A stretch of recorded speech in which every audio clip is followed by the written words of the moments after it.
નમસ્કાર દર્શક મિત્રો, હું છું રાજ અને તમે જોઈ રહ્યા છો એક્ઝામ ગુરુ. મિત્રો, ફેબ્રુઆરીનું અત્યાર સુધીનું જે કંઈ પણ કરંટ અફેર બને છે તે આજે આપણે જોવાના છીએ.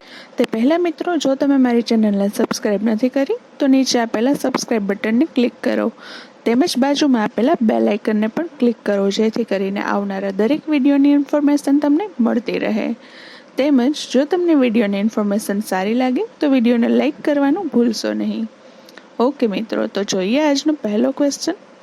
ભારતના કયા શહેરને 2020 ટ્રી સિટી ઓફ ધ વર્લ્ડની માન્યતા મળી છે? તો મિત્રો, ટ્રી સિટી ઓફ ધ વર્લ્ડની માન્યતા મળી છે હૈદરાબાદ સિટીને. તો મિત્રો, તેલંગાણાની રાજધાની હૈદરાબાદને United Nations Food and Agriculture Organization અને આર્બર ડે ફાઉન્ડેશન દ્વારા શહેરી જંગલોના વિકાસ અને જાળવણી માટેની પ્રતિબદ્ધતા માટે 2020 ટ્રી સિટી ઓફ ધ વર્લ્ડની માન્યતા આપવામાં આવી છે. હૈદરાબાદ એ ભારતનું એકમાત્ર શહેર છે જેને આ માન્યતા પ્રાપ્ત કરેલી છે. તો મિત્રો, આટલું યાદ રાખજો. હવે તેના પછીનું નેક્સ્ટ ક્વેશ્ચન જોઈએ. તાજેતરમાં મધ્યપ્રદેશ સરકારે કયા શહેરમાં સુષ્મા સ્વરાજની પ્રતિમા સ્થાપિત કરવાનો નિર્ણય કર્યો છે? તો મિત્રો, મધ્યપ્રદેશ સરકારે વિદિશામાં સુષ્મા સ્વરાજની પ્રતિમા સ્થાપવાનો નિર્ણય કર્યો છે. સુષ્મા સ્વરાજ એ પૂર્વ વિદેશ મંત્રી હતા અને તેઓ સૌ પ્રથમ વિદિશાથી ચૂંટણી લડ્યા હતા, તેથી તેની પ્રતિમા ત્યાં સ્થાપિત કરવામાં આવી. હવે મિત્રો, મધ્યપ્રદેશનું પાટનગર છે ભોપાલ અને મધ્યપ્રદેશના મુખ્યમંત્રી છે શિવરાજસિંહ ચૌહાણ અને ત્યાંના રાજ્યપાલ છે આનંદીબેન પટેલ. મિત્રો, મધ્યપ્રદેશમાં એક ખાણ આવેલી છે જેનું નામ છે પન્નાની ખાણ, જ્યાંથી હીરા મળી આવે છે. મધ્યપ્રદેશમાં સંજય, સતપુડા, પન્ના, કાન્હા, બાંધવગઢ, માધવ, પેંચ રાષ્ટ્રીય ઉદ્યાન આવેલા છે. આટલું યાદ રાખજો મિત્રો મધ્યપ્રદેશ વિશે. ઓકે મિત્રો, હવે તેના પછીનો નેક્સ્ટ ક્વેશ્ચન જોઈએ. તાજેતરમાં 82માં ટેબલ ટેનિસ ચેમ્પિયનશિપમાં સિંગલ્સનો ખિતાબ કોણે જીત્યો છે? તો મિત્રો, તાજેતરમાં જ 82માં રાષ્ટ્રીય ટેબલ ટેનિસ ચેમ્પિયનશિપમાં સિંગલ્સનો ખિતાબ મેળવ્યો છે મનિકા બત્રાએ.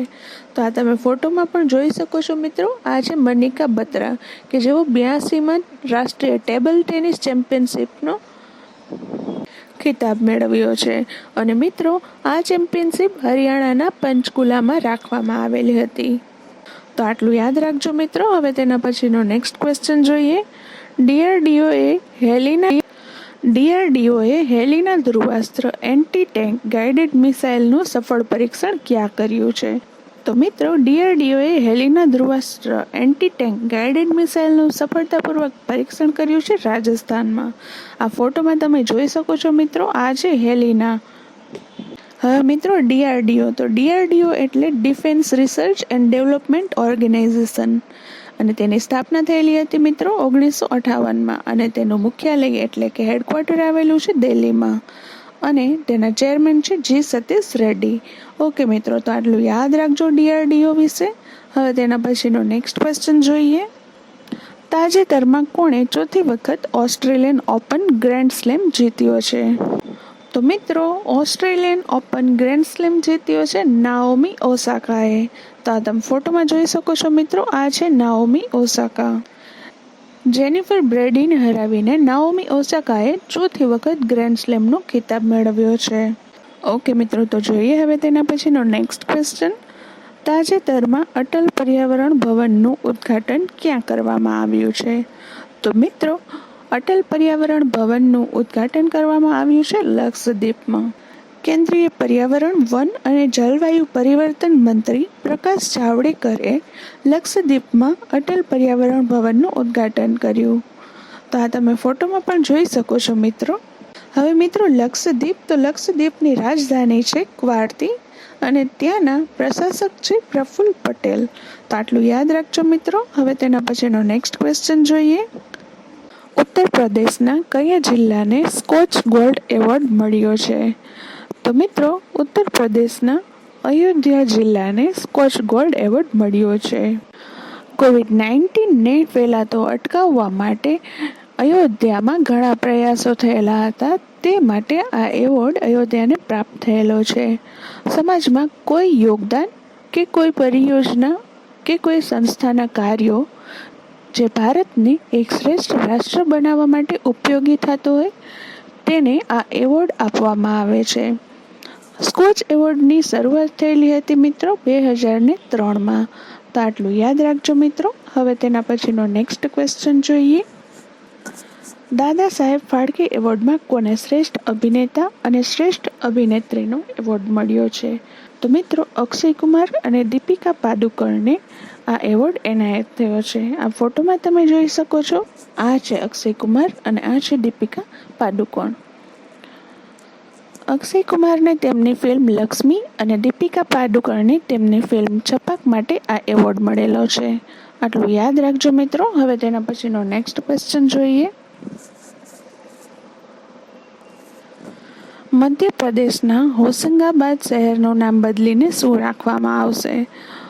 તો મિત્રો મધ્યપ્રદેશના હોશંગાબાદ શહેરનું નામ હવે નર્મદાપુર રાખવામાં આવશે. મધ્યપ્રદેશના મુખ્યમંત્રી શિવરાજ સિંહ ચૌહાણે ઘોષણા કરી છે કે હોશંગાબાદ શહેરનું નામ હવે નર્મદાપુર રાખવામાં આવશે. આ ઘોષણા તેઓએ નર્મદા જયંતિના દિવસે કરેલી હતી. હોશંગાબાદનું નામ હોશંગ શાહના નામ પરથી રાખવામાં આવ્યું હતું. ઓકે મિત્રો, તો હવે જોઈએ તેના પછીનો નેક્સ્ટ ક્વેશ્ચન. તાજેતરમાં કયા રાજ્યમાં દુનિયાના સૌથી મોટા ક્રિકેટ સ્ટેડિયમનું નામ બદલવામાં આવ્યું?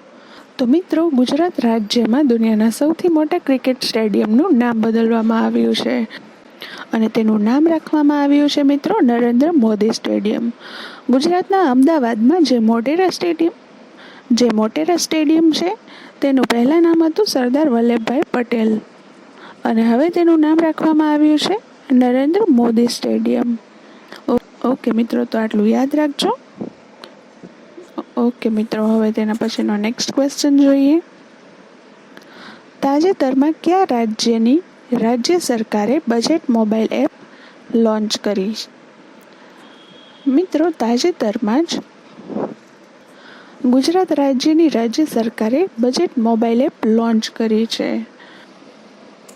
ગુજરાતના ઉપમુખ્યમંત્રી નીતિન પટેલે ગુજરાત બજેટ એપ્લિકેશન લોન્ચ કરી છે અને કહ્યું કે ગુજરાત વિધાનસભાના ઇતિહાસમાં પહેલી વખત મોબાઈલ એપ્લિકેશનથી બજેટ રજૂ કરાશે અને આ એપ્લિકેશન ગુજરાતી અને અંગ્રેજી બે ભાષામાં હશે. ઓકે મિત્રો, તો આટલું યાદ રાખજો. હવે તેના પછીનો નેક્સ્ટ ક્વેશ્ચન જોઈએ. રાષ્ટ્રીય વિજ્ઞાન દિવસની ઉજવણી ક્યારે કરવામાં આવે છે? તો મિત્રો રાષ્ટ્રીય વિજ્ઞાન દિવસની ઉજવણી કરવામાં આવે છે 28 ફેબ્રુઆરીના દિવસે. આ ફોટોમાં તમે જોઈ શકો છો તેમ વર્ષ 1928માં 28 ફેબ્રુઆરીના દિવસે વૈજ્ઞાનિક સર ચંદ્રશેખર વેંકટ રમન એટલે કે સીવી રમને રમન પ્રભાવની ખોજ કરી હતી અને તેના માટે 1930માં તેઓને નોબેલ પારિતોષિક પણ મળેલો હતો. આ દિવસ ઉજવવાનો ઉદ્દેશ્ય એ છે લોકો વિજ્ઞાન અને તેની અસરને સમજે. 2021ની થીમ છે future of science and technology and innovation impact on education skill and work. Okay મિત્રો, આટલું યાદ રાખજો. તો મિત્રો આ હતું અત્યાર સુધીનું જે કાંઈ પણ કરંટ અફેર બને છે તે. મિત્રો જો તમને વિડીયોની ઇન્ફોર્મેશન સારી લાગી હોય તો વિડીયોને લાઇક અને શેર કરવાનું ભૂલશો નહીં. ઓકે મિત્રો, તો મળીશું નેક્સ્ટ વિડીયોમાં. ત્યાં સુધી આવજો મિત્રો.